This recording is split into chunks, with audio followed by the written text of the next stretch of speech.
মংলাবন্দর job শ্রমিক ব্যবস্থাপনা board বিলুপ্তি হওয়ার সাথে সাথে আমাদের সেখানে একটা শ্রমিক সংঘ ছিল 181, সেইটাও বিলুপ্তি হয়ে যায়।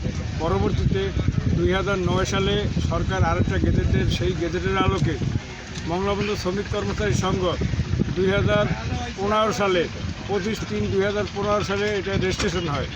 কিন্তু রেজিস্ট্রেশন হওয়ার পরে অদ্যাবধি পর্যন্ত সেখানে কোনো প্রকার সদস্য সংগ্রহ করা হয় নাই, কারো নিয়োগপত্র নাই এবং কোনো নির্বাচন হয় নাই, ব্যালট পেপারও নাই বা কোনো নির্বাচন পরিচালনা কমিটিও নাই। অদ্যাপর্যন্ত তারা এককভাবে আর কি খামখেয়ালিভাবে সম্পূর্ণভাবে অবৈধভাবে এরা এই শ্রমিক সংঘ পরিচালনা করে আসতেছিল। হঠাৎ ইতিমধ্যে গত 5ই আগস্ট কার্যনির্বাহী পরিষদের সেক্রেটারি প্রেসিডেন্ট সহ সবাই পলায়ন করার পরে পরবর্তীতে গোপন সূত্রে তারা আবার একটা কোঅপ কমিটি গঠন করে দেয়। সেই কোঅপ কমিটির বিরুদ্ধে আমাদের মংলাবন্দর নির্যাতিত শ্রমিকের পক্ষ থেকে 5টা অ্যাডহক কমিটি দাখিল হয়।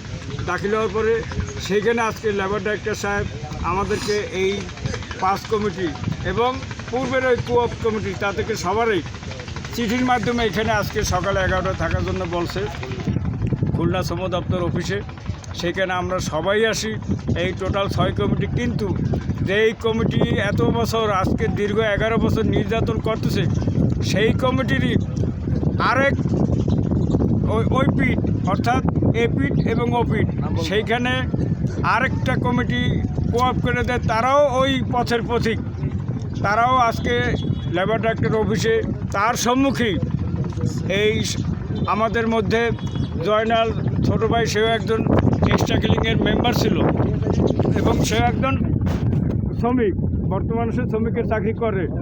কিন্তু তারে এখানে লেবার ডাইরেক্টরের সম্মুখে তারে যেভাবে তার উপরে হামলা করা হয়েছে এবং আমাদের আলামিনের উপরে হামলা করা হয়েছে, এখন সে বিভিন্ন প্রকার তারা হুমকি ভয়ভীতি দেখাচ্ছে যে মোংলা গেলেই আমাদেরকে খুন খারাপি করবে, এরকম হুমকি ধামকি দিতেছে।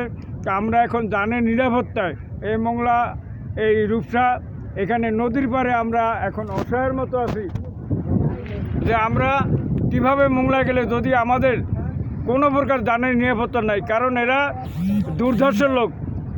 তো যাই হোক, আমরা এই আজকে যে লেবার ডাইরেক্টরের সম্মুখে যে হামলা হলো, লেবার ডাইরেক্টর মোংলা অঞ্চলের পরিদর্শক জনাব অসীমবাবু তার সম্মুখে, আমার মনে হয় যে সে বিষয়টা সামলাইতে পারত, কিন্তু সে তাদেরকে সাথে হয়তো তার লিয়াজও কোনো ব্যাপার স্যাপার আছে এই জন্য, কারণ যেখানে এই সংঘটাই হয়েছে অনিয়মের মধ্যে দিয়ে। আর তারে আমি এই পর্যন্ত বহুবার তারে বিভিন্ন প্রকার আবেদন নিবেদন দরখাস্ত বহুত কিছু দিছি, কিন্তু সে কোনো প্রকার এইসব দরখাস্তের কোনো অ্যালাউ করে না। সে তার মন মতো মন করাভাবে এই শ্রমিক সংঘের কার্যনির্বাহী পরিষদকে সে বৈধ বলে সে হয়তো গোপনে কোনো টাকার বিনিময়ে সে বৈধ বলে তাদেরকে স্বীকৃতি দিতে চায়। তা আমরা এই শ্রমমন্ত্রী বা শ্রম মহাপরিচালক সবার কাছে আমাদের আকুল আবেদন, আমরা এই মংলাবন্দরের সাধারণ শ্রমিক আজকে দীর্ঘ 16 বছর যাবৎ নির্যাতিত নিপীড়িত হচ্ছি। আমরা এই নির্যাতনের হাত হইতে মুক্ত হইতে চাই। আমরা আমাদের মংলাবন্দর শ্রমিক কর্মচারী সংঘ অনতিবিলম্বে চালু করার প্রয়োজনীয় ব্যবস্থা আমি মাননীয় শ্রম মহাপরিচালক ঢাকা, তার কাছে আমার বিশেষ অনুরোধ, এই শ্রমিক সংঘ আপনার মাধ্যমে কিভাবে চালু করা যায়। এবং আমার মনে হয় যে খুলনা লেবার ডাইরেক্টর এইখানে যারা আছে তারা সবাই তাদের অনৈতিক অর্থের কাছে জিম্মি হয়ে পড়েছে। তাই বিষয়টি একান্ত শ্রম মহাপরিচালক তার মাধ্যমে বিষয়টা সুরাহা এবং নিষ্পত্তি করার জন্য জোর দাবি জানাইতেছি। এবং আমাদের জাতীয়তাবাদী শ্রমিক দলের কেন্দ্রীয়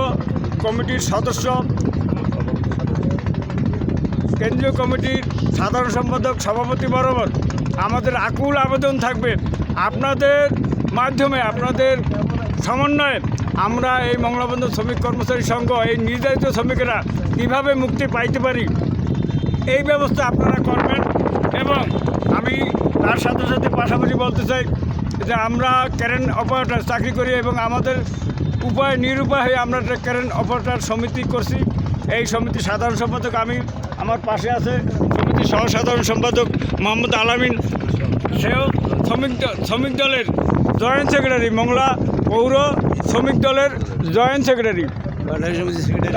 এই যারা এত বছর সেই আওয়ামী লীগের আমলে ছিল, তারা এত বছর এই অন্যায়ভাবে জুলুম করে বাংলাদেশে বহু জায়গায় হয়তো ভোট কারচুপি হয়েছে, সূক্ষ্ম কারচুপি, কিন্তু মংলা বন্দর শ্রমিক কর্মচারীর সঙ্গে একটা আশ্চর্য ব্যাপার, আজ পর্যন্ত একটা মেম্বারশিপ কার্ড কেউ দেওয়া হয় নাই, ভোট দেওয়া হয় নাই, এবং আমরা সকল প্রকার সুযোগ সুবিধা থেকে বঞ্চিত হচ্ছি। আমি এই শ্রম মহাপরিচালকের কাছে আমার আকুল আবেদন এবং বিএনপি কেন্দ্রীয় জাতীয়তাবাদী শ্রমিক দলের সেক্রেটারি প্রেসিডেন্ট কাছে আমার আকুল আবেদন, আপনাদের মাধ্যমে এই শ্রমিক কর্মচারী সংঘ অনতিবিলম্বে চালু করার জন্য জোর দাবি জানাইতেছি।